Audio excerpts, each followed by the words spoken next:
Olá, sejam bem-vindos à disciplina Química Geral, que tem como objetivo apresentar os conceitos fundamentais da química. O que é a química? A química é uma ciência, assim como a física e a biologia, que estuda a composição, a estrutura, as propriedades da matéria. Não só isso, mas também todo e qualquer tipo de mudança, de transformação que a matéria pode sofrer, em especial durante as reações químicas e com relação à energia. Agora a gente vai ver três conceitos que são fundamentais para que a gente entenda o que é a química. O primeiro deles é matéria. O que é matéria? Tudo que tem massa e ocupa lugar no espaço. Se tem massa, como consequência, acaba ocupando lugar no espaço. Quando a gente fala em uma quantidade de matéria, uma porção limitada de matéria, nós estamos referindo ao corpo. E se esse corpo ele tem uma utilidade prática, ele serve para algo, uma finalidade específica, a gente chama de objeto. O objeto é corpo e o corpo também é matéria. Agora a gente vai ver quais são as propriedades da matéria, para que a gente possa entender um pouquinho melhor a matéria. São três tipos de propriedades: as propriedades gerais, as propriedades funcionais e as propriedades específicas. A primeira propriedade geral é a massa. Mas antes, o que é uma propriedade geral? Propriedade geral é a propriedade que toda a matéria possui. Então, toda a matéria tem massa. E o que é massa? Massa é quantidade de matéria. O instrumento que geralmente nós utilizamos para medir massa é a balança. E aí a gente tem a unidade padrão, seria quilograma. A gente tem outras unidades de medida, como tonelada, como miligrama, como grama, e assim por diante. Depois a gente vai ver algumas conversões dessas unidades de massa. Segunda propriedade geral é o volume.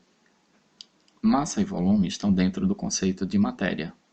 Matéria é tudo que tem massa e ocupa lugar no espaço. Então, volume é ocupar lugar no espaço. Se a gente quisesse, por exemplo, medir o volume dessa pedra, esse sólido irregular, nós poderíamos utilizar um instrumento como, por exemplo, a proveta, inserir essa pedra dentro da proveta e aí vocês podem observar essa variação de volume de 22 para 26 mililitros. A gente poderia afirmar que o volume dessa pedra é 4 mililitros. Tá, e se esse sólido ele é regular? Aí a gente pode fazer essa medida de uma forma bem mais simples. Utilizamos um cálculo para isso. Nesse exemplo, nós temos um cubo. As arestas, os lados são todos iguais. Mas ele poderia não ter todas as dimensões iguais. Então, como que nós faríamos? O volume seria o comprimento vezes a largura vezes a altura. Para o primeiro exemplo, nós teríamos 1 metro vezes 1 metro. 1 metro daria 1 metro cúbico. No segundo exemplo, nós teríamos 10 centímetros vezes 10 centímetros vezes 6 centímetros. Nós teríamos 600 centímetros cúbicos. Espaço ocupado, volume. Terceira propriedade geral é impenetrabilidade. Ela diz que dois corpos não podem ocupar o mesmo lugar no espaço ao mesmo tempo. Isso quer dizer que, na ilustração, esse senhor que está tomando banho, quando ele entra na banheira, a banheira cheia, a água tende a derramar. Mesma coisa se nós tentarmos colocar uma pedra dentro de um copo com água. Vai transbordar. Impenetrabilidade.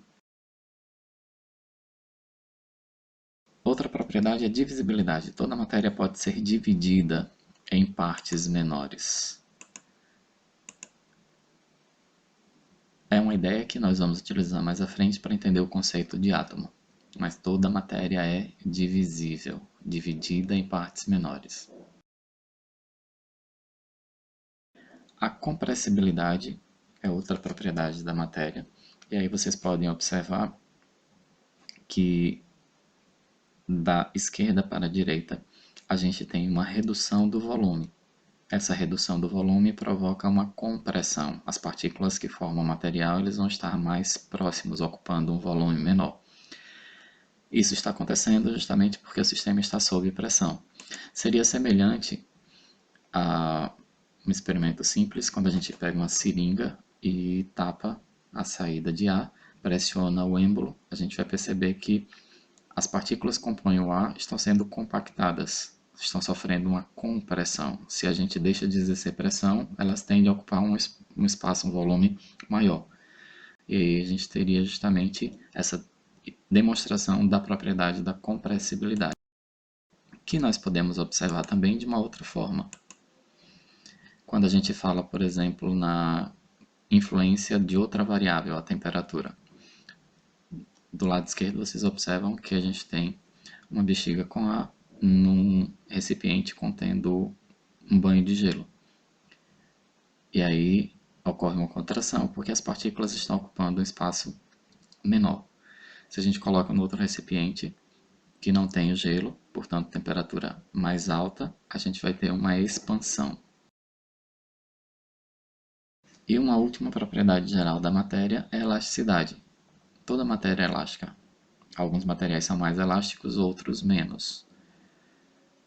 E no exemplo, vocês podem perceber a pele, que é o maior órgão do nosso corpo, é elástico ou é elástica. O segundo tipo de propriedade são as propriedades funcionais. Geral, toda matéria tem. Funcional, um grupo de materiais tem. Nessa imagem, vocês podem perceber alguns tipos de frutas. Característica comum entre elas é que todas são cítricas. Nem toda fruta é cítrica. Um grupo é cítrica. Apresenta essa característica de ser cítrica. Isso é em função da presença de ácido cítrico. Uma característica dos ácidos é apresentar sabor azedo. Só os ácidos apresentam sabor. É característico dos ácidos apresentar sabor azedo. Cloreto de sódio, que nós conhecemos comumente como sal de cozinha, como praticamente todos os sais, apresenta sabor salgado. Essa é uma característica dos sais. Aqui a gente pode perceber um outro grupo de materiais, bases ou hidróxidos. Todos eles nós vamos estudar com mais detalhes no quarto bimestre. Geralmente as bases ou hidróxidos são utilizadas na produção de materiais de limpeza. Apresentam sabor adstringente que trava na boca, como por exemplo quando você come caju, pedaço de sabão e etc. Então a gente tem propriedade funcional, um grupo de materiais que tem. Na próxima aula, nós vamos ver as propriedades específicas.